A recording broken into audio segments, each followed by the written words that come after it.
कृष्णाय वासुदेवाय हरये परमात्मने।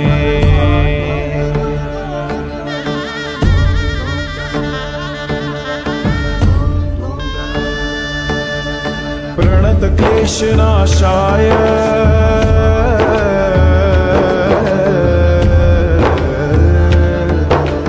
प्रणतक्लेशनाशाय गोविंदाय नमो नमः। हरिओम। सर्व साधकांना, हितचिंतकांना हरिओम। आपण भगवद्गीतेच्या 6व्या अध्यायाचा उत्तरार्ध आज समजून घेतो आहोत। पूर्वार्धामध्ये आपण ध्यानाबद्दलची तात्विक माहिती समजून घेतली होती। 6वा अध्याय जो आहे तो ध्यानयोगच आहे। 5व्या अध्यायाच्या शेवटी भगवान श्रीकृष्ण आणि अर्जुन यांच्या संवादाने वळण घेतलं होतं आणि ते जाऊन थांबलं होतं ध्यानाच्या पातळीवर। ज्यावेळेला भगवान म्हणाले अर्जुनाला की आपलं मन शांत असलं पाहिजे, अलिप्त असलं पाहिजे, त्यावेळेला अर्जुनाने साहजिकच विचारलं की भगवंत हे कसं करायचं? आपलं मन तर अतिशय चंचल आहे, मग या चंचल मनाला शांत कसं करावं? त्याचं सगळ्याचं उत्तर म्हणजे 6वा अध्याय आहे ध्यानयोग, आत्मसंयम योग।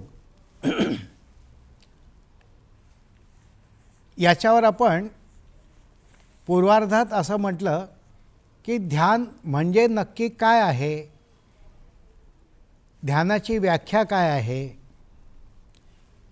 ध्यान का करायचं आहे,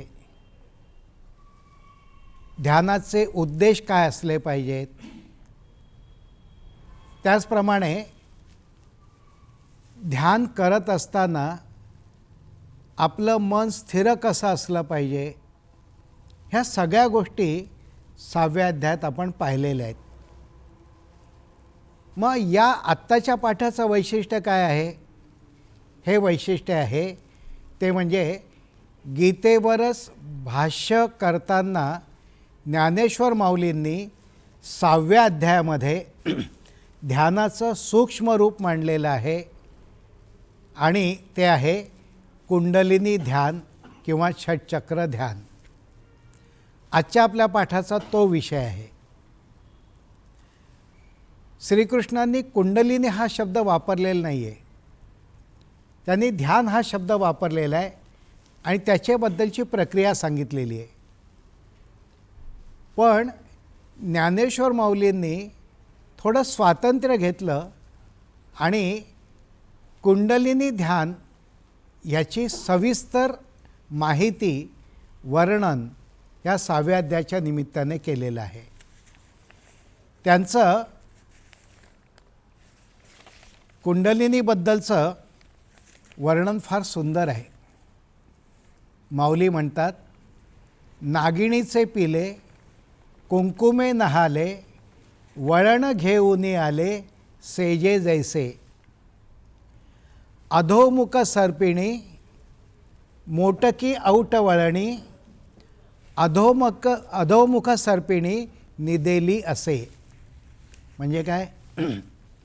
ही कुंडलिनी शक्ती एखाद्या नागिणीप्रमाणे 3.5 वेटोळे करून पाठकण्याच्या तळाशी, कुंडाशी नम्र होऊन बसलेली आहे। पाठकण्याच्या तळाशी ती अधोमुख सर्पिणी म्हणजे तोंड खाली करून बसलेली आहे। आता या नंतर माऊलींनी ही एकदा कुंडलिनी शक्तीची साधना सुरू केली की कशा प्रकारचे अनुभव येत राहतात याच्याबद्दलचं सुंदर वर्णन केलेलं आहे। आणि ते वर्णन करता शेवटी त्यांनी या कुंडलिनी शक्तीचं महात्म्य सांगितलेलं आहे. हे महात्म्य सांगताना माऊली म्हणतात, ते कुंडलिनी जगदंबा, जे चैतन्य चक्रवर्तीची शोभा, जिया विश्वबीजाची या कोंभा सावली केली. म्हणजे काय? जी कुंडलिनी जगाची माता आहे, कुंडलिनी शक्ती ही जगाची माता आहे, ती ब्रह्मरूपी आहे, ती सार्वभौम शक्ती आहे आणि तिने विश्वाच्या बीजाला, कोंभ म्हटलेलं आहे, विश्वाच्या बीजाला म्हणजेच विश्वाच्या निर्मितीला आश्रय दिलेला आहे. थोडक्यात या विश्वनिर्मितीचं मातृत्वसुद्धा या कुंडलिनी शक्तीला माऊलींनी दिलेलं आहे. एवढी ती महान शक्ती आहे. मग याच्या वर्णनाला माऊलींनी म्हटलेलं आहे, कुंडलिनी शक्तीचा मार्ग किंवा ही साधना म्हणजे काय? पंथराज आहे. हा पंथराज म्हणजेच माऊलींचं ज्ञानेश्वरीच्या माध्यमातून ध्यानाचं सांगितलेलं विशेषत्व आहे. ते सगळं समजून घ्यायचं झालं तर फार वेगळ्या पातळीवर आपल्याला जावं लागेल. आपण काय करूयात, आपण सर्वसामान्य माणसाला, गृहस्थ आणि गृहिणी यांना ही कुंडलिनी साधना कशी करता येईल, काय करता येईल, हे आजच्या पाठामध्ये आपण समजावून घेणार आहोत. आता मुळामध्ये प्रश्न असा पडतो की ही साधना का करायची, का करायची याचं वर्णन एका अभंगाच्याच द्वारे देता येईल. आणि तो अभंग आहे खानदेशाच्या प्रसिद्ध विदुषी बहिणाबाई चौधरी. त्यांचा फार सुंदर अभंग आहे. त्या मनाचं वर्णन करतात. वर्णन करताना काय म्हणतात? मन वढाय वढाय त्यासं नाही काही ताळ, किती हाकला हाकला फिरी येतं पिकावर. आपलं मन कसं आहे, किती चंचल आहे हे सांगताना त्यांनी गाई, म्हशी, बैल या गुरांची उपमा दिलेली आहे. शेतामध्ये शेत पीक तरारून वरती आलं की गुरं त्या शेताकडे धावत जातात, चरण्यासाठी जातात आणि त्यांना किती वेळा हाकललं तरी ते पुन्हा पुन्हा तिथेच जातात. फिरी हाकला हाकला फिरी येतं पिकावर. तसं आपलं मन आहे, अतिशय चंचल आहे आणि या चंचल मनाला स्थिर करायचं आहे. या अवखळ नाठाळ मनाला स्थिर करायचं आहे आणि ते स्थिर करण्यासाठीची साधना म्हणजे योग साधना आहे. आणि त्या योग साधनेपैकी अनेक साधनेचे माध्यम आहेत.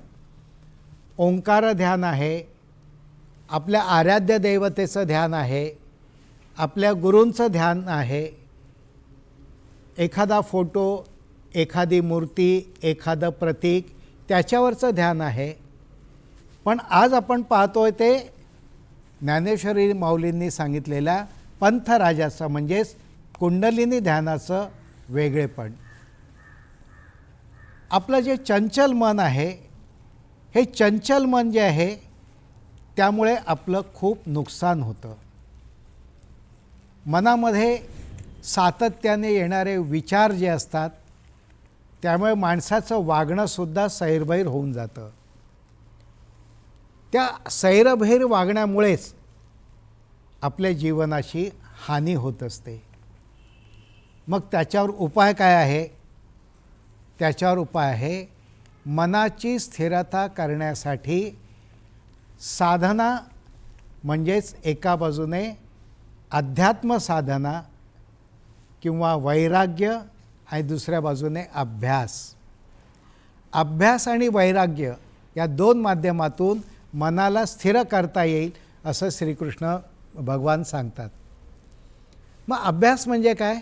अभ्यासाचा अर्थ एका बाजूने आपण जे अनेक वेळेला स्वामीजींनी सांगितलेलं ज्ञान समजून घेतो आहोत, निसर्गाचे नियम समजून घेतो आहोत, अध्यात्माचे मर्म समजून घेतो आहोत, तो अभ्यास महत्त्वाचा आहे.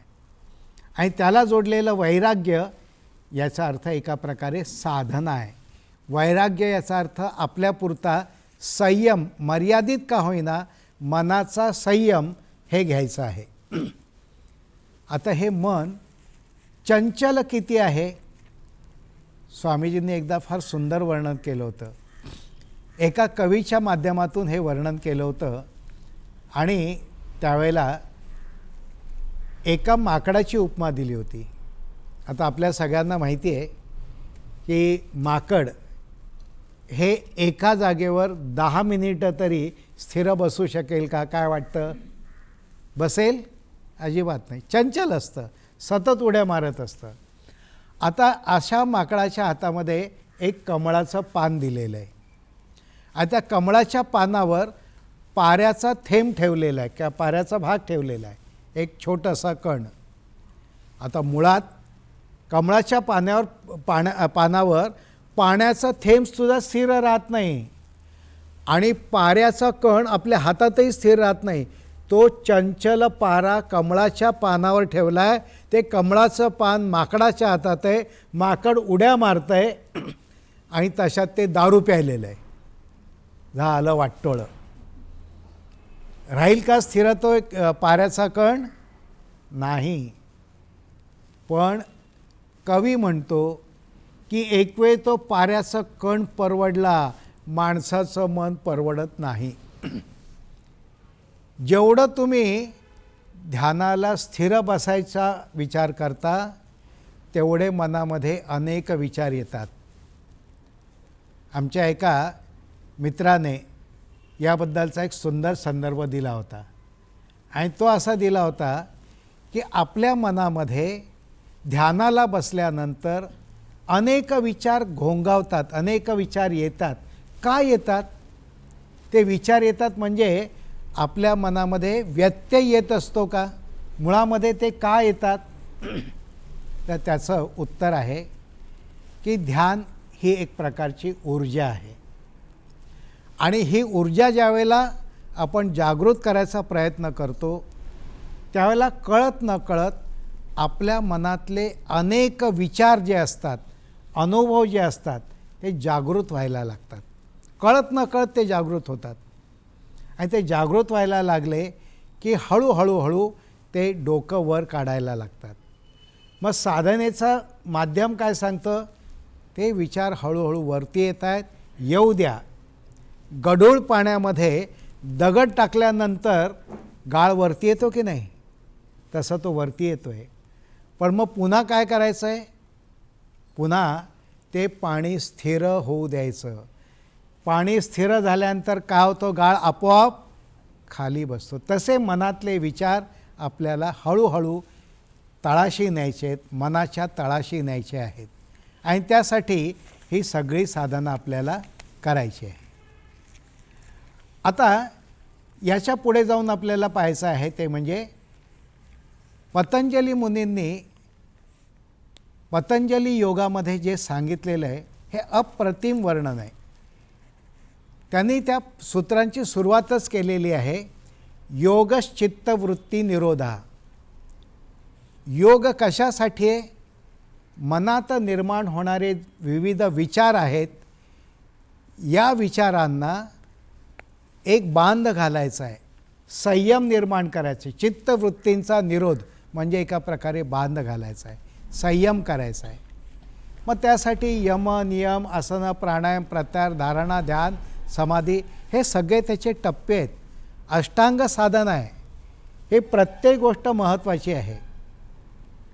मनशक्तीमध्ये आपण त्याच्यातल्या शेवटचे 3 जे भाग आहेत त्याच्यावर अधिक भर देतो, मानस योगावर.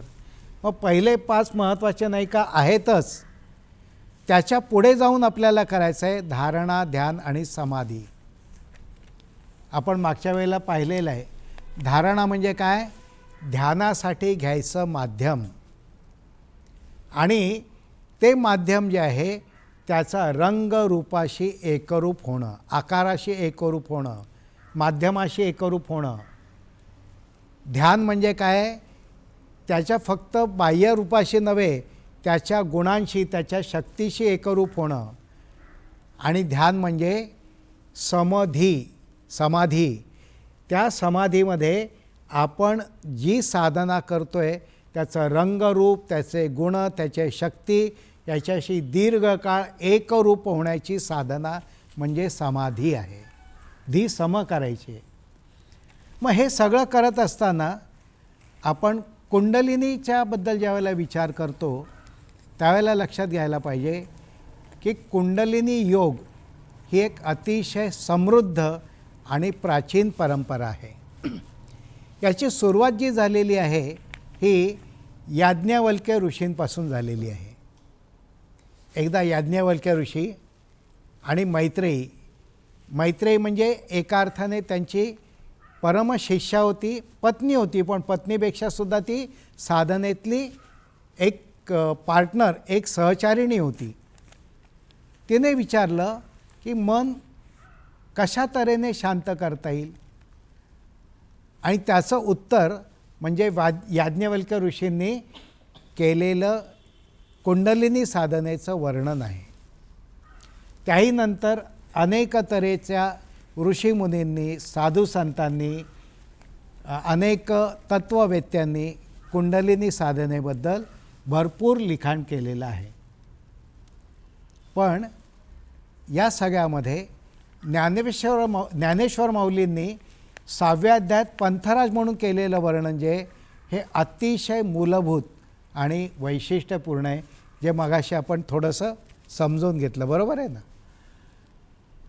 त्याचबरोबर मागच्या शतकात पंडित गोपीकृष्ण म्हणून एक अतिशय महान संत पुरुष, साधू पुरुष होऊन गेले. त्यांचा एक ग्रंथ आहे कुंडलिनी रहस्य दर्पण. त्यामध्ये त्यांनी कुंडलिनी साधनेचे त्यांना आलेले अनुभव जे आहेत हे अनुभव ग्रथित केलेले आहेत. मित्रांनो, लक्षात घ्यायला पाहिजे की कोणतीही साधना आपण करायला लागतो त्यावेळेला ती काही सहजतेने जमतं असं नाही आहे. अनेक प्रकारचे अडथळे येतात. साध्या रस्त्यावरून आपण जाताना स्पीड ब्रेकर्स येतात का येत नाहीत? येतात. एका बाजूने स्पीड ब्रेकर असतात, दुसऱ्या बाजूने खड्डेही असतात. पण त्यामुळे वाहन चालवणं थांबवतो का आपण? काळजी घेऊन चालवतो. साधनेमध्ये आपली परीक्षा पाहण्यासाठी अनेक प्रकारचे अडथळे निर्माण होतात. पूर्वी कसं वर्णन करायचे? माणसाला सोप्या भाषेत समजतं ना, म्हणून पूर्वी वर्णन करताना म्हणायचे त्याने साधना सुरू केली आणि त्याच्या अंगावर वाघ धावून आले, त्याच्या अंगावर सर्प आले, त्याच्या अंगावर मुंग्यांचं वारूळ निर्माण झालं. म्हणजे काय? वारूळ निर्माण झालं म्हणजे वाघ, सिंह किंवा कोणी आले तरी त्याने आपली साधना सोडली नाही. तो इतका स्थिरचित्त राहिला की जणू काही मुंग्यांनी वारूळ करावं, इतका तो स्थिरचित्त होता. तसं पंडित गोपीकृष्णांना सुरुवातीच्या काळात अनेक प्रकारचे शारीरिक त्रास जाणवले. काही वेळा तर त्यांना असं वाटलं की नको ही साधना, इतका त्रास जर या साधनेमुळे होतोय तर कशालाही साधना करायची.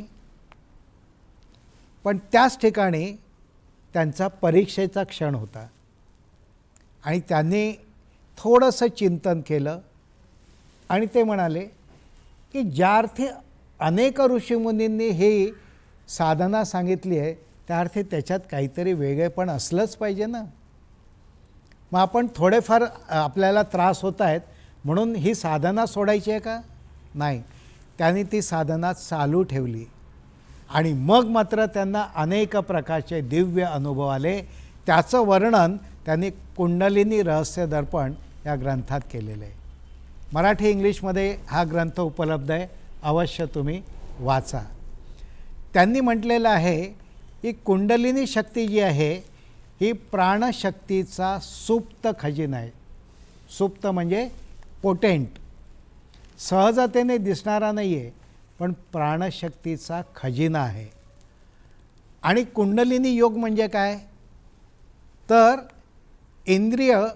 इंद्रियांच्या माध्यमातून निर्माण होणारं सुख, अनेक प्रकारच्या भावनांच्या माध्यमातून होणारं सुख, हे सुख वरवरचं वाटतं, खरं ते बंधन असतं. या बंधनांच्या पासून मनाला मुक्त करण्याची साधना म्हणजे ही कुंडलिनी साधना आहे. आणि त्याच्यामुळे आपल्या शरीरातली विशिष्ट चेतनाचा अर्थ शक्ती, ऊर्जा, ही विकसित होत असते, जागृत होत असते, याचा अर्थ विकसित होत असते. आणि मग या चेतनेला कुठे नेऊन ठेवायचं आहे, इंद्रियांच्या आणि भावनांच्या माध्यमातून निर्माण होणारे जे अनुभव आहे त्याच्या पलीकडे त्याला नेऊन ठेवायचं आहे, हे त्यांचं वर्णन आहे. स्वामी विज्ञानानंद यांनी त्याचं वर्णन केलेलं आहे, जीवाशिवाची भेट घडवणं. आपला श्रद्धायोग म्हणून जो ग्रंथ आहे ना, त्याच्यात हे सगळं आलं आहे, मग नंतर मी सांगणार आहे. तर स्वामीजींनी त्याला जीवाशिवाची भेट म्हटलेलं आहे. मग आता हे सगळं आपण समजून घेतल्यानंतर आपण स्क्रीनवर थोड्या वेळात पाहणार आहोत, ते म्हणजे आपल्या शरीरातली 6 चक्र कशी असतात. समोरच्या स्क्रीनवर तुम्हाला दिसणार आहेत. त्या आकृतीमध्ये पाठकण्याच्या तळाशी असलेला मूलाधार इथपासून सुरुवात झालेला प्रवास आहे.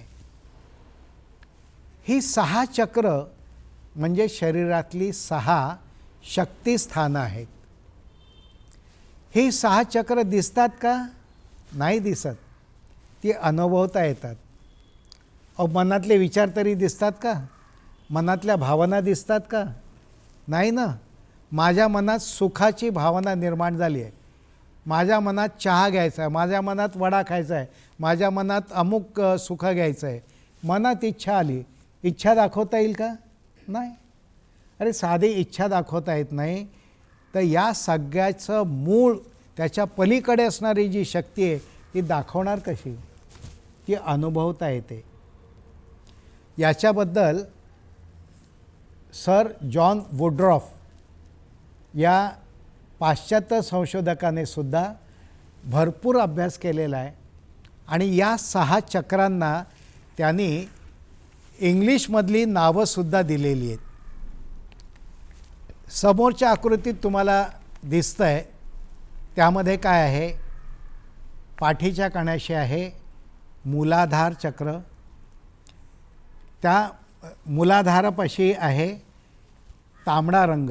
प्रत्येक चक्राला एक एक वर्ण दिलेला आहे, तत्त्वज्ञांनी दिलं आहे.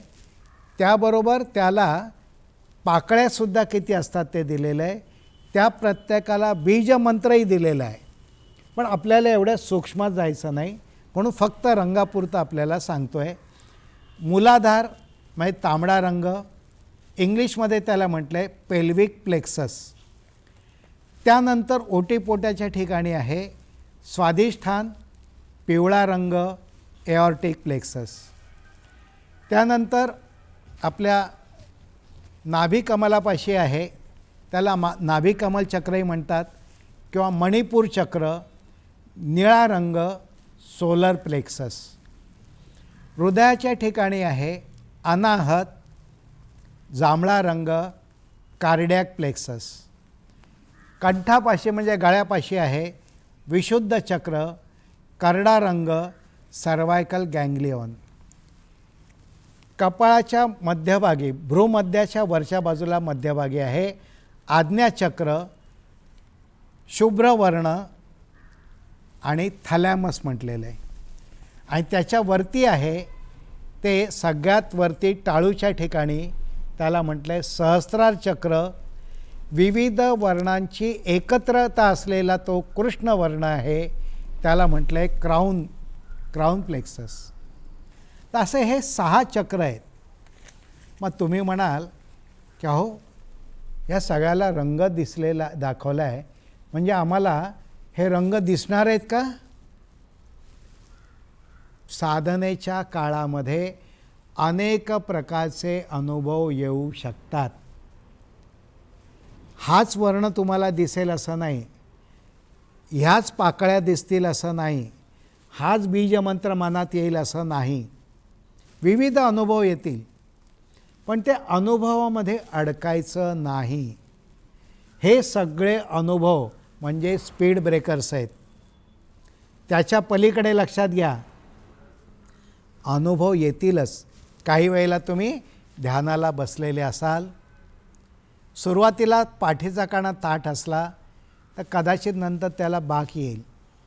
कदाचित शरीरामध्ये कंपन निर्माण होईल, थरथर निर्माण होऊ शकते. काही वेळेला शरीर हलायला लागतं, डोलायला लागतं, तुम्हाला जाणवत नाही, इतरांनी पाहिलं तर त्याला लक्षात येतं. काही वेळेला अगदी आपण आडवेसुद्धा होतो. आणि काही वेळेला आपण जणू काही हवेत तरंगतो आहे असंही वाटतं. तुम्ही प्रत्यक्ष तरंगत नसता हवेत, तुम्हाला जाणवतं की आपण वर गेलेलो आहोत. आता हे सगळे जे अनुभव ह्याच्यात अडकू नका, कारण जणू काही एखाद्या मुलाला अभ्यास करायचा आहे, पण अभ्यास करताना समोर त्याला त्याचं आवडतं चॉकलेट किंवा आईस्क्रीम दिसलं तर कसं ते धाव घेतं आणि अभ्यास सोडतं. तशी ती नियती आपली परीक्षा घेत असते, त्यात अडकायचं नाही. त्याच्या पलीकडे जाऊन अजून एक लक्षात घ्या, ज्या प्रमाणात ही साधना आपली साध्य व्हायला लागते त्या प्रमाणात रिद्धी सिद्धी म्हणजे काही विशेष शक्ती जागृत होतात. पतंजली मुनींनी त्याचं वर्णन सविस्तर केलेलं आहे. पण पतंजली मुनी असोत, ज्ञानेश्वर माऊली असोत किंवा स्वामी विज्ञानानंद असोत, या सगळ्यांनी ठामपणे सांगितलेलं आहे, रिद्धी सिद्धीच्या नादी लागू नका.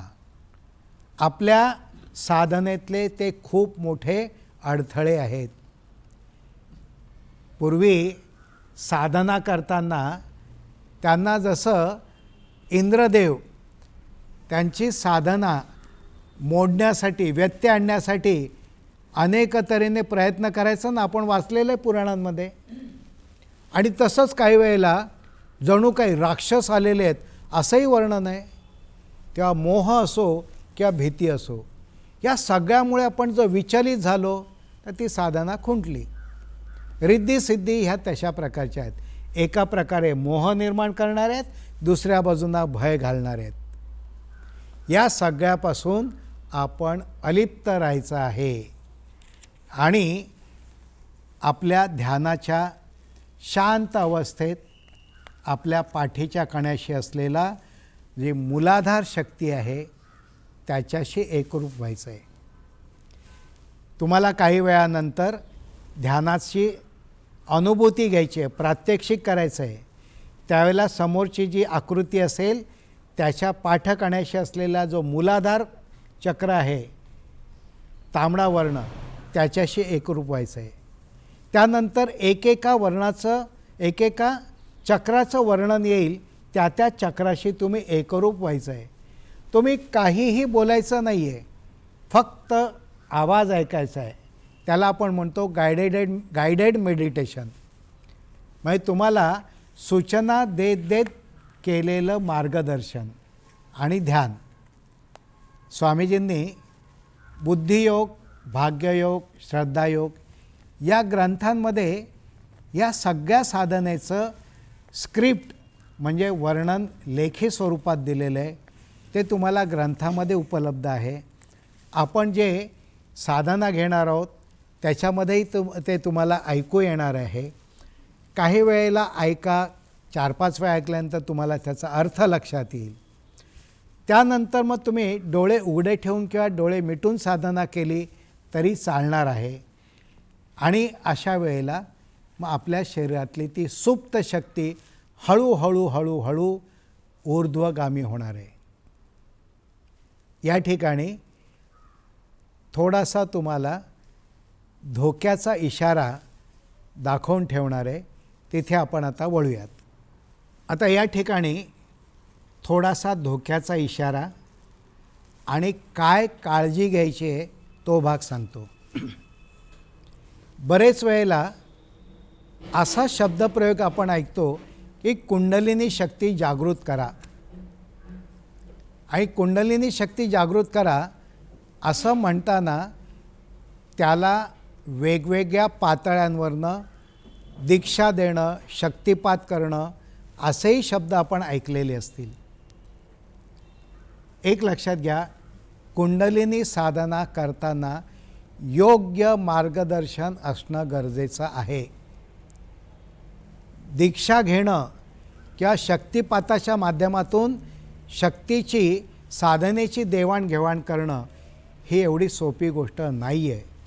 त्याला योग्य मार्गदर्शन करणारा गुरुसुद्धा असावा लागतो आणि त्या साधनेची एक शक्ती प्राप्त झालेली आहे, तेवढीच मनाची स्थिती प्राप्त झालेली आहे, अशा प्रकारचा शिष्यसुद्धा असावा लागतो.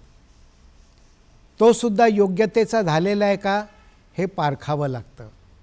आणि म्हणून स्वामीजी म्हणतात कुंडलिनी शक्ती जागृत करणं हा शब्दप्रयोग आपण टाळूयात. का? त्याचं कारण आहे. कुंडलिनी शक्ती म्हणजे जगदंबा शक्ती आहे, चैतन्य चक्रवर्तीची महाशोभा आहे.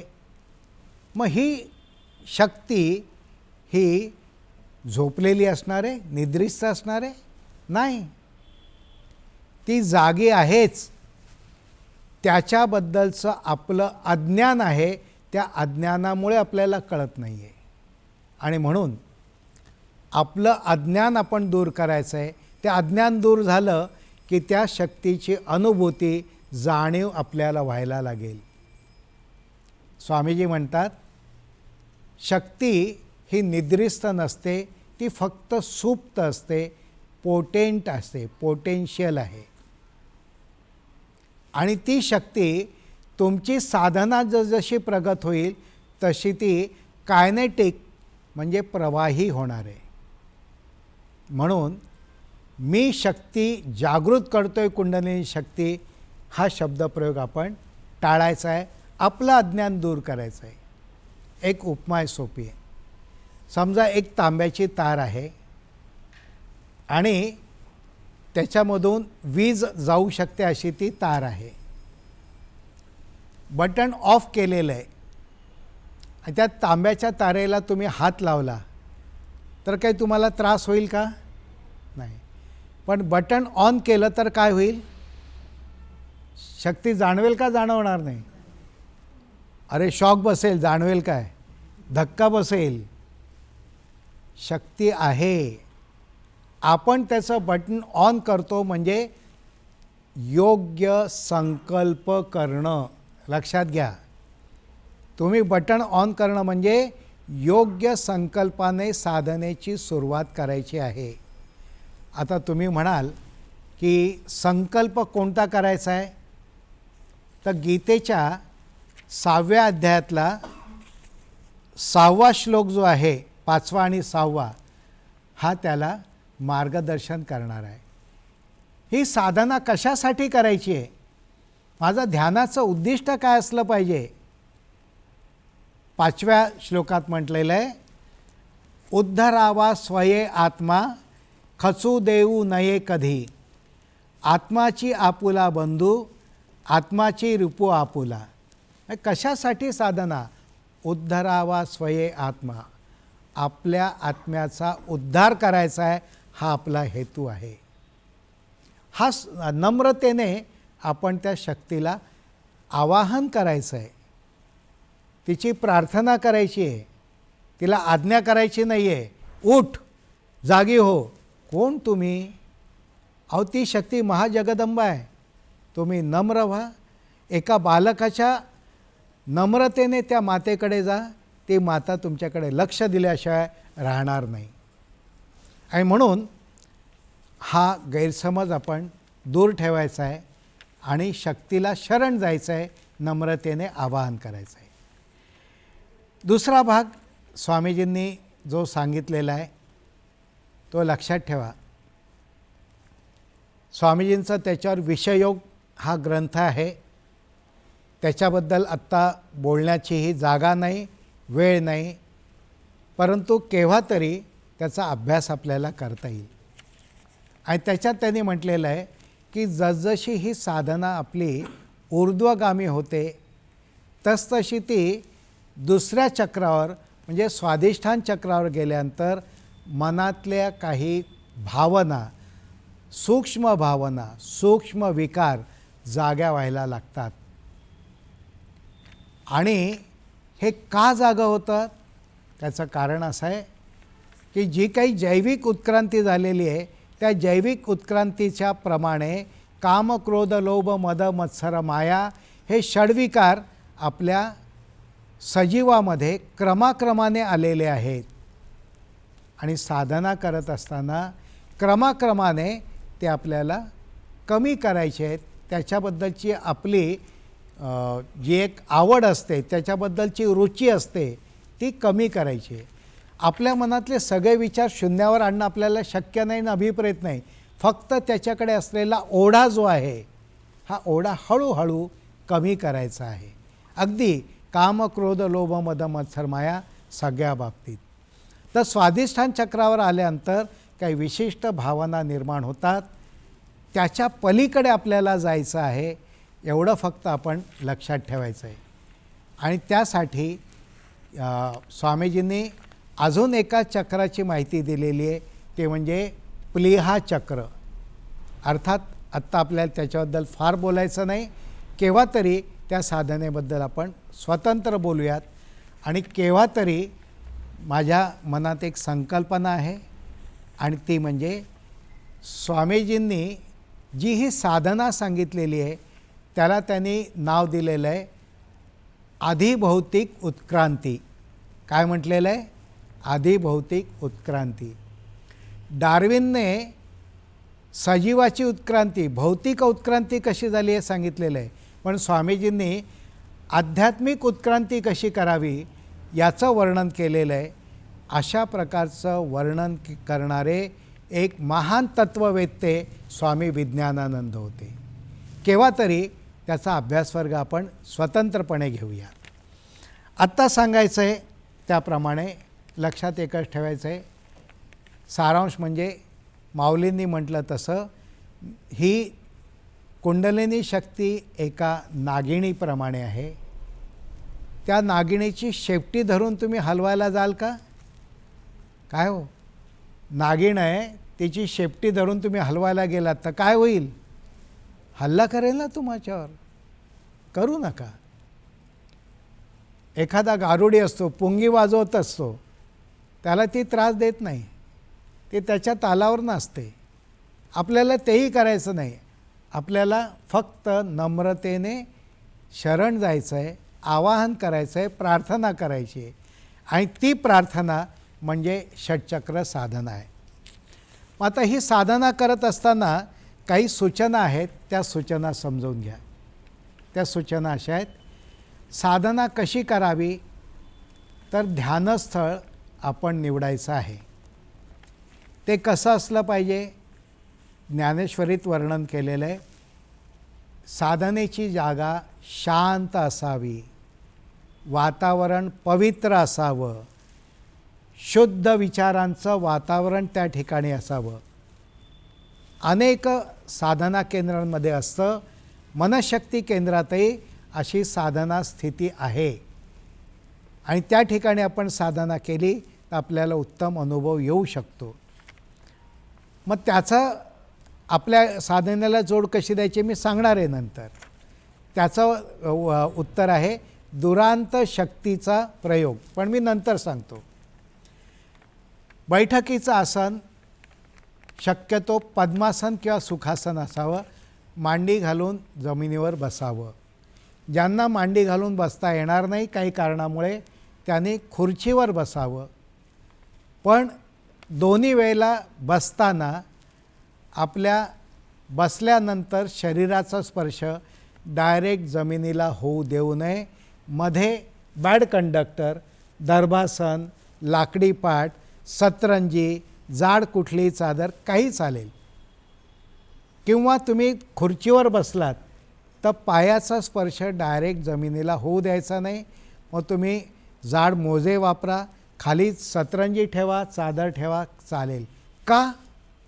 त्याचं कारण असं आहे की आपण ज्यावेळेला साधना करत असतो त्यावेळेला एक प्रकारची ऊर्जा निर्माण होत असते आणि ही ऊर्जा निर्माण झाल्यानंतर ती शरीरातून वहन होत असते.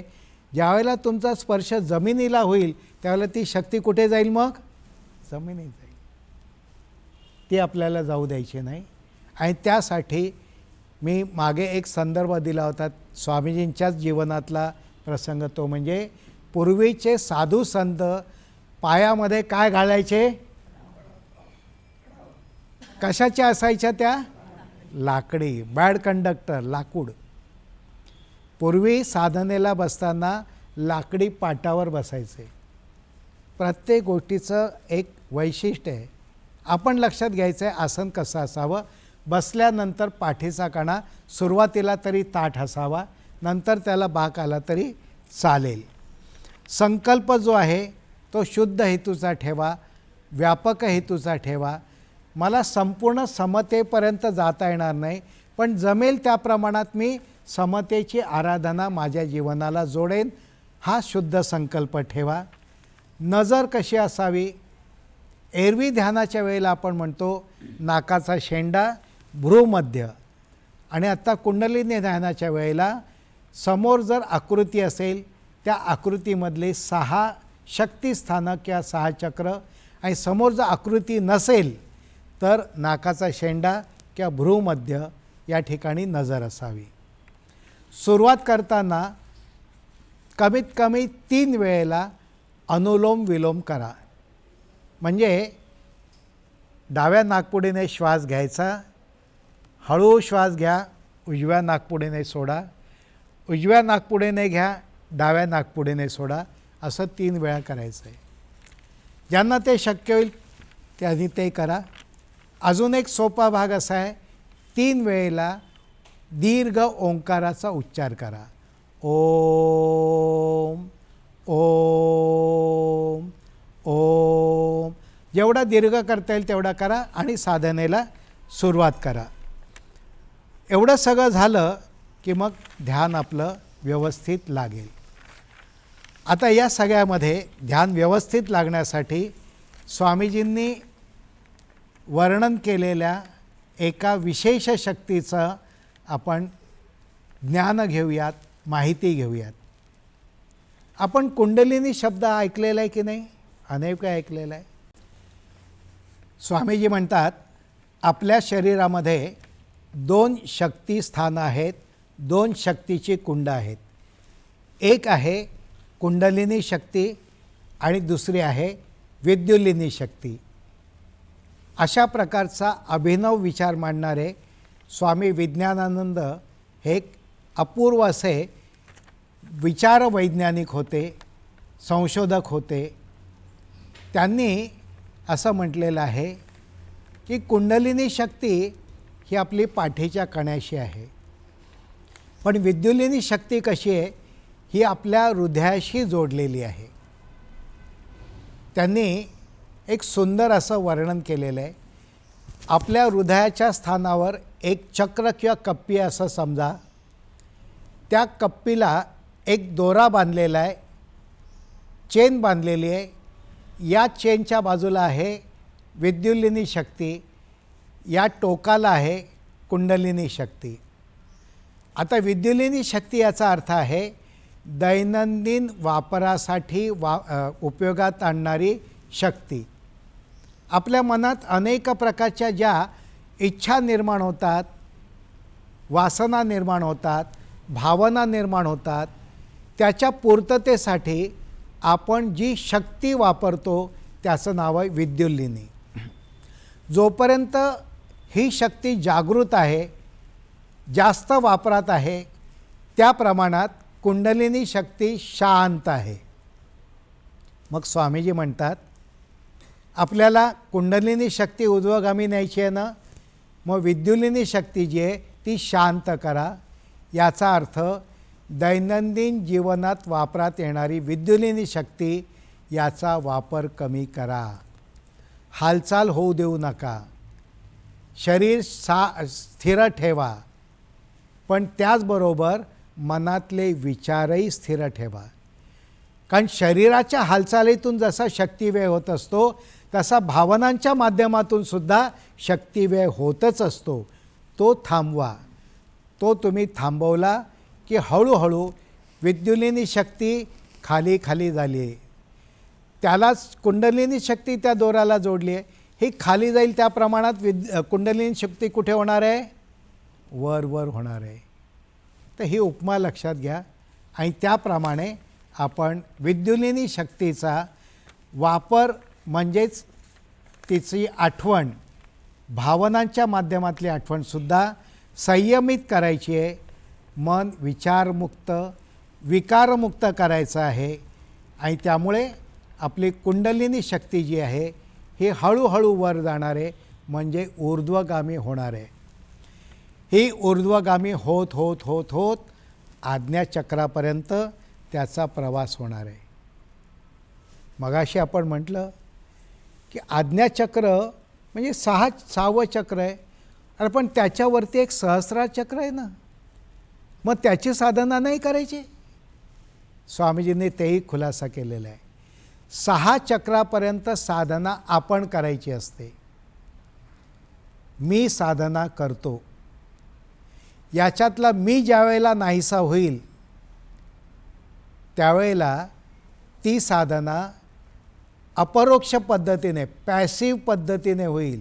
आत्तापर्यंत ॲक्टिव्ह सक्रिय पद्धतीने मी साधना करतो, त्यानंतर साधना करवून घेतली जाते. पॅसिव्ह व्हॉईस झाला पाहिजे, मीचा लय झाला पाहिजे, अहंकाराचा लय झाला पाहिजे. तो लय व्हायला लागला की हळूहळू ती आपोआप ऊर्ध्वगामी होणार आहे. आणि 6व्या चक्रापर्यंत आली की त्यानंतर नियती, निसर्गशक्ती, परमशक्ती तुमच्याकडनं साधना करवून घेणार आहे, तुम्ही करायची नाही. म्हणून त्याला साधनेमध्ये षटचक्र साधना म्हटलेली आहे. 7वं चक्र आहे, पण आपण त्याबद्दल ॲक्टिव्ह राहायचं नाही आहे, हे लक्षात घ्या. इथपर्यंत कळलं? मग आता याच्या पुढचा भाग जो आहे तो एकच आहे, तो म्हणजे जीवाशिवाची भेट घडवणं. आणि जीवाशिवाची भेट घडवण्यासाठी आपण एकच करायचं आहे आणि ते म्हणजे शांत बसायचं आहे. आत्तापर्यंत जे जे ऐकलेलं आहे तेही हळूहळू विसरा. मनाच्या गाभ्याशी हे ज्ञान आपण ठेवूयात. स्वामीजींनी ते अनेक ग्रंथांमधून दिलेलं आहे. शरीराशी संवाद या माध्यमातून आपण ऐकणार आहात, पण ते ज्ञान आपल्या मनाच्या तळाशी ठेवा, शांत राहा. आणि त्याच्या पुढे साधनेकडे वळताना स्वामीजींनी श्रद्धायोगमध्ये जे वर्णन केलेलं आहे ते वर्णन ऐकायचं आहे आणि त्यानंतर प्रत्यक्ष साधनेकडे वळायचं आहे. श्रद्धायोग या ग्रंथामध्ये पान नंबर 164, 165, 166 याच्यामध्ये ते वर्णन दिलेलं आहे. सगळ्यांनी शांत बसा, पाठीचा कणा ताठ ठेवा आणि हे सगळं वर्णन शांतपणे ऐकायचं आहे. स्वामीजी म्हणतात, प्रयत्नांची शिकस्त झाल्यावर नम्रतेने शांत राहण्याचं शिक्षण म्हणजेच ध्यान. ज्या शरीराला फरफटत घेऊन तुम्ही स्वतःच्या सुखासाठी धडपडत आहात त्या शरीराला चुचकारून त्याचं मनासारखं सहाय्य मिळवण्यासाठी बरोबरीच्या नात्याने वागवण्याची युक्ती आणि त्यासाठीचं माध्यम म्हणजे शरीराची संवाद म्हणजेच ध्यान. विश्वात जे काही मिळायचं आहे ते न्यायाने मिळेल ही न्यायावरची जी श्रद्धा, तिचं आत्मचिंतन म्हणजे श्रद्धायोगाचं ध्यान. हे ध्यान करत असताना आपलं मन शांत ठेवायचं आहे. विचार एकच करा, आपल्या माथ्यावर बसलेलं जे महाशून्य आहे त्याचं स्मरण करायचं आहे. आणि याच ठिकाणी दुरांत शक्तीचंही महत्त्व सांगतो आहे, तेही मनात ठसवा. स्वामीजींनी असं म्हटलेलं आहे की ज्यांना ज्यांना या ध्यानशक्तीचा विशेष अनुभव घ्यायचा आहे त्यांना मनशक्ती केंद्राच्या माध्यमातून स्वामीजींची शक्ती महाशून्य बिंदूच्या माध्यमातून मिळेल. त्याला त्यांनी म्हटलेलं आहे दुरांत शक्ती, दुरांत प्रयोग. त्यासाठी एक करायचं आहे, तुमची ध्यानाची वेळ, ध्यानाची जागा ही मनशक्ती प्रयोग केंद्राला कळवा. तुमचं नाव, तुमचं ठिकाण आणि तुमची ध्यानाची वेळ आणि ते ध्यानाला बसण्याची जागा हे सगळं मनशक्ती केंद्राला कळवा. ते महाशून्य बिंदूशी आपण ठेवतो आणि महाशून्य बिंदूच्या माध्यमातून दुरांत शक्ती पद्धतीने एक विशेष शक्ती ही तुमच्यापर्यंत पोहोचत असते. त्याला स्वामीजींनी म्हटलेलं आहे निगेटिव्ह डिस्चार्ज एनर्जी, ऋणविद्युत शक्ती प्रसारण. एवढंच लक्षात ठेवा, स्थळाशी आणि काळाशी तुमचा वेळ जुळवून घ्या, मॉर्फॉलॉजिकल रेझोनन्स निर्माण करा, महाशून्य बिंदूचं स्मरण करा आणि त्या महाशून्य बिंदूच्या माध्यमातून जे विश्वशून्याचा प्रतिनिधी आहे ते प्रत्यक्ष तुमच्याशी बोलणार नाही, कारण त्याला अहंकार नाही आहे. दुर्दैवाने बोलणं ही आपण आपली शक्ती समजतो. त्या शांतिशून्याची महती आपल्या अहंकाराच्या रबराने खोडून काढायला जागतो. पण शून्य खोडलं कसं जाणार? आणि तुम्ही शून्याला नाहीसं करण्याच्या नादी लागू नका. मुकाट्याने आपले असंख्य अहंकार त्या शून्याच्या पायाशी घेऊन जा. बोलू नका, गडबड करू नका, मनातले विचारही दूर सारायचा प्रयत्न करा आणि हळूहळू आपल्या शरीरपेशींच्या असंख्याची ऐट शून्याने गुणण्यासाठी वरच्या महाविवरात घेऊन चला. एका शून्याने कितीही असंख्य गुणले तरी उत्तर शून्य रूपच येतं. अहंकाराला गिळून टाकण्याची शून्याची ती शक्ती निरुपद्रवी आहे. घाबरू नका. ती तुम्हाला उद्या विश्वाच्या शिखराला घेऊन जाणार आहे. तुमच्या शक्तीचा अशिव अहंकार शिवाच्या महाशून्याशी मिळवून टाका. प्रथम तुमचा गतिमान अहंकार शून्यवत केलात की कुंडलिनी शक्ती, कुंभातील ती विशेष शक्ती गतिमान होईल, कायनेटिक होईल. आपल्या समोरच्या आकृतीचा तोच अर्थ आहे. आपली अहंकार शून्यता प्रथम कमवा. असं शून्यत्व कमवा की जेथून तुम्ही पुन्हा प्रकटणार नाही, निदान भावनांच्या विचाराच्या माध्यमातून प्रकटणार नाही, इथपर्यंत आपली पोहोच न्या. अशा रीतीने प्रकटण्याचा मोह, शून्यरूप झालेलं तुमचं शिवत्व तुमच्या नकळत विश्वाला प्रेरणा देईल. कारण तुम्ही विश्वेश्वराचे एक अंश झालेले असाल. शांत शांत शांत. ओ ओ ओ.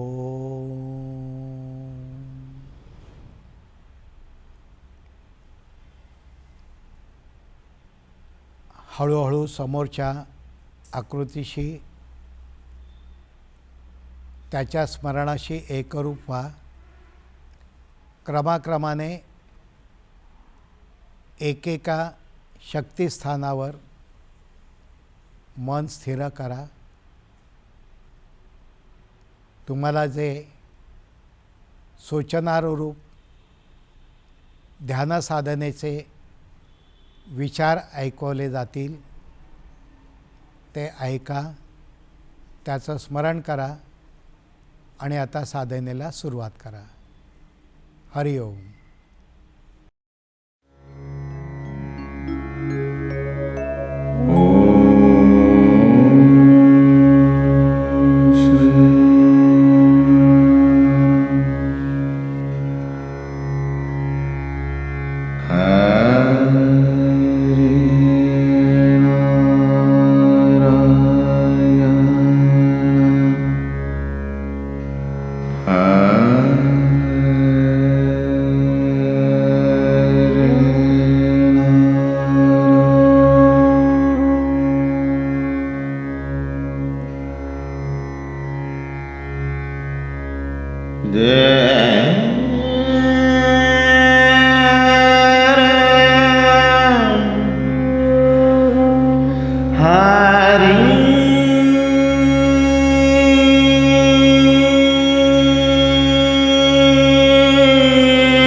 हे आत्म्या, तू एकाग्रता शक्ती मिळवण्याच्या अत्यंत उच्च अवस्थेला जाणार आहेस. बाजूला योग्य असं वातावरण करवेल तेवढं तयार केलेलं आहे. उरलेली शांती तू मनाने मिळवायची आहेस. यापुढे कानाने बाजूचे आवाज ऐकू नकोस. तुझ्या सूक्ष्मग्राही नाकातून केवळ जीवनदायी हवाच आत येऊ दे. या आवाजाशिवाय बाहेरचं सर्व जग बंद कर. तुझ्या आत्म्याचा साक्षात्कार करून घेण्याचा एक अपूर्व अनुभव तू घेणार आहेस. आता हा संवाद 6 मुख्य ठिकाणी घडवायचा आहेस. कोहम, सोहम ही प्रश्नोत्तरं मनातच ठेव आणि तुझ्या शरीरातल्या खालच्या भागांपासून सुरुवात कर. मांडी घालून बसला आहेसच तर कमरेच्या मागच्या भागापासून मेंदूपर्यंतचा भाग निवडूयात. तोच महत्त्वाचा आहे. हे जीवा, तू तुझ्या जाणीवेचा प्रचंड साठा पाठकण्याच्या खालच्या टोकाला करून ठेवला आहेस. तेथे कितीतरी वाटांनी तुझी शक्ती येते आणि जाते. शरीरातल्या या मागच्या पहिल्या चक्राचं नाव आहे मूलाधार चक्र. हा चौक महत्त्वाचा आहे. स्वच्छतेची केंद्र इथंच आहेत. जीव निर्माण करण्याची हत्यारं इथंच आहेत. हे प्रथम शुद्ध करायला हवं. जा, या चौकामधून नसानसांच्या वाटांनी समतेचा, ओजाचा, शक्तीचा संदेश पोहोचव. पहा पहा, अगदी तळातून एक सूक्ष्म ओज वर वर येत आहे. किती तेज त्याचं, केवढी दीप्ती, रंग सांगता येणार नाही. तरीही सर्व बाजूंनी लखलखतं तेज, बिंदूत साठवलेलं ब्रह्मांड वर वर येत आहे. पण तुझं ध्यान बिंदूवरच राहू दे. बाकीचं काम तेजाच्या उलट्या धारा आपोआप करतील. या चौकात तू यशस्वी झालास.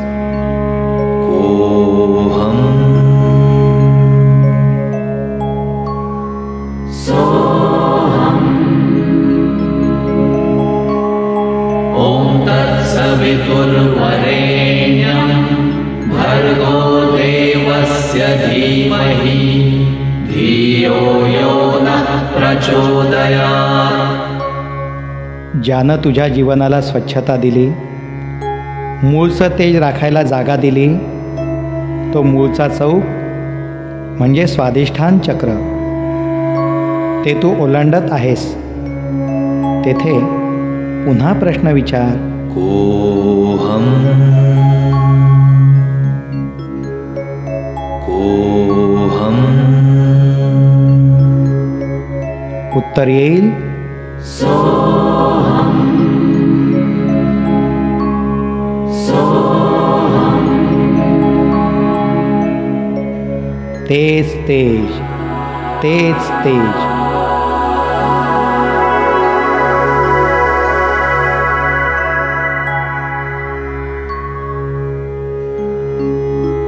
तुझ्या आवडत्या दुसऱ्या जीवाच्या मिलनाचं हे शक्ती केंद्र आहे.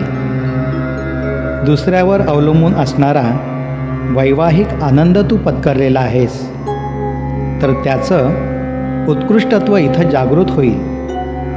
यापुढे तुझं तेज, तुझी शक्ती आता स्वाधिष्ठान चक्रात पोहोचली आहे. स्व अधिष्ठान, माझं अधिष्ठान असं तू म्हणावंस असं हे स्थान आहे. तुझ्या मुलाबाळांचं प्रेरणास्थान आहे. तसंच दुसऱ्या दृष्टीनं तू जेथून निर्माण झालास त्या स्थानाचं प्रतीक आहे हे. इथं फुललेल्या स्फुल्लिंगानं ते प्रतीक अधिक तेजस्वी, शक्तिवान, धैर्यवान, वीर्यवान बनेल. शरीरातल्या समतेप्रमाणे दुसऱ्या शरीराशी समबंध राखील. अखेरच्या समतोल वाटचालीचा हा एक आवश्यक उच्च समभोग तू तटस्थपणाने पाहिलास. याचा उपयोग तुला नंतर होईल. तुझ्या कुटुंबाचं, संकुल मानवतेचं त्यातून कल्याण होईल. कर्तव्यपूर्तीच्या उद्गारांनी तू हा चौक ओलांडतो आहेस. वीर्य रसांचा कुंभ येथे निर्माण होत असला तरी त्यासाठी लागणारं अन्न नाभिकेंद्राच्या पुढच्या चौकातून येणार आहे. तिकडे तू नंतर लक्ष देणार आहेस. तूर्त तुझ्या शरीरशुद्धीची ही सगळी क्रिया चांगली करण्यासाठी खालून वर येत असलेली सूक्ष्म शक्ती वर वर यायला हवी. ती इथंच आहे. तू द्रष्टा होऊन ती पाहतो आहेस. मूलाधार चौकातून स्वाधिष्ठान चक्रात पोहोचलेली ही शक्ती तू द्रष्टा होऊन पाहतो आहेस. या मागोमाग डौलात वर चढलेली ती शक्ती पहा. ती खालून वर आलेली सूक्ष्म बिंदू शक्ती, निराकार, तेजपुंज, वेगवान, वेलाशून्य, सूक्ष्मप्राय पण तरीही पर्वतप्राय. तुझ्या शक्तीचं आश्चर्य तिसऱ्या चौकात पोहोचलं आहे. ओम तत्सवितुर्वरेण्यं भर्गो देवस्य धीमहि धियो यो नः प्रचोदयात्. तिसरा चौक किती भव्य आणि महत्त्वाचा. नाभी केंद्रात, मणिपूर केंद्रात जसा दुसरा मेंदूच अवतरलेला आहे पोटातले निरनिराळे अन्नरस रसशक्ती याचं रूपांतर करण्याचं विलक्षण काम इथं चहूवाटांनी होत आहे. याची शुद्धी तू एकाग्रतेने करतो आहेस. या सर्व कार्याला तू नम्र नमस्कार कर. त्याची चौकशी कोहम न करणार आहेसच. तुझ्या सर्व अन्नाचं सुरेख शक्तीत रूपांतर करणारे हे तुझे पेशी सहकारी आहेत. त्यांना दिवसभर शांतीने वागव. संतापाचे लोट तू आत पोटात सोडणार नाहीस. त्यामुळे तुझं अन्न शुद्धच राहील अशी तुझी बुद्धी शुद्ध राहो. याही चौकात तू यशस्वी झाला आहेस. कोहम कोहम कोहम सोहम सोहम सोहम. ॐ तत्सवितुर्वरेण्यं भर्गो देवस्य धीमहि धियो यो नः प्रचोदयात्. चौथ्या चौकात गतिशून्य गती तू अनुभवणार आहेस. केवढं आश्चर्य आहे. तिसऱ्या चौकात अन्न तयार होण्यासाठी जी गती लागली ती वाटण्याचं कार्य या अनाहत चक्र चौकात चाललं आहे. तू ती शक्ती धसमुसळेपणाने वापरू नकोस. शांत प्रवाहीपणानं या चौकातून ती गती जाऊ दे. तुझ्या जीवनाचं चक्र अखंड चालवणाऱ्या या चौकात उभा राहून विचार. कोहम कोहम कोहम. केवढी नीरव शांतता, निस्तब्ध शांती, अगदी शांत शांत.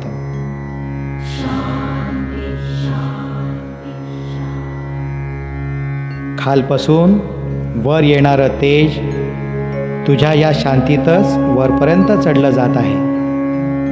पहा केवढा अपूर्व चमत्कार दिसतो आहे. डुलत डवलत येणारं ते तेज शक्तीनं ओतप्रोत भरलेलं आहे. केवळ तुझ्या एकाग्र शांतीनं पाहण्याचं भाग्य तुला येत आहे. ॐ तत्सवितुर्वरेण्यं भर्गो देवस्य धीमहि धियो यो नः प्रचोदयात्. पाचव्या चौकापर्यंत तू मजल मारलीस. या चौकाचं नाव विशुद्ध चक्र चौक आहे. वरून शुद्ध श्वासाची गतिशक्ती हृदयाकडे याच भागातून जाते. तर दुसऱ्या बाजूनं या कंठातच शब्द फुटतात. पण या क्षणाला शब्दाचा उपयोग काय? मनातल्या मनात सुद्धा शब्द उच्चारू नकोस. या स्थानचक्राला निशब्द शांती मिळू दे. त्यानंच शक्तिप्रवाह शांत होईल, तेजोमय राहील. द्रष्टा हो, बोलू नकोस. आता फार वरच्या अवस्थेला जातो आहेस. शक्ती वर वर येते आहे. ॐ तत्सवितुर्वरेण्यं भर्गो देवस्य धीमहि धियो यो नः प्रचोदयात्. सहाव्या आणि अखेरच्या केंद्रामध्ये शक्ती वर आलेली आहे. या केंद्राचं नाव आहे आज्ञाचक्र. कोहम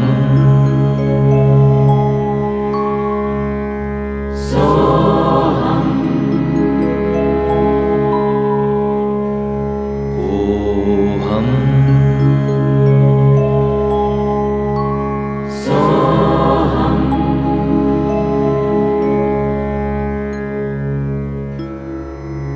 अरे जीवा, इथूनच तुझ्या आज्ञा सुटत होत्या. पाहण्याच्या, ऐकण्याच्या आणि तुझ्या सगळ्या आज्ञा वल्गना इथूनच सुटत होत्या. जरुरीपेक्षा जास्त संकल्प करण्याचं स्थळ इथंच होतं. याच पेशींच्या साहाय्याने तू सगळ्या महत्त्वाकांक्षेच्या पाठीमागे सगळी शक्ती उधळत होतास. ठीक आहे, तुझ्या महत्त्वाकांक्षा पुऱ्या होण्यासाठी शक्ती राखशील का नाही? उत्तम उन्नतीसाठी काही काळ शांती पाहिजे. ती तुला इथल्या पेशींशी समजूत करूनच साधेल. तर मनानं सुद्धा पाहायचं थांबव. अगदी पूर्ण पूर्ण पूर्ण. आता पूर्ण कल्पना शून्य हो. शांत हो. शांत शांत शांत.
हरि ओम हरि ओम हरि ओम.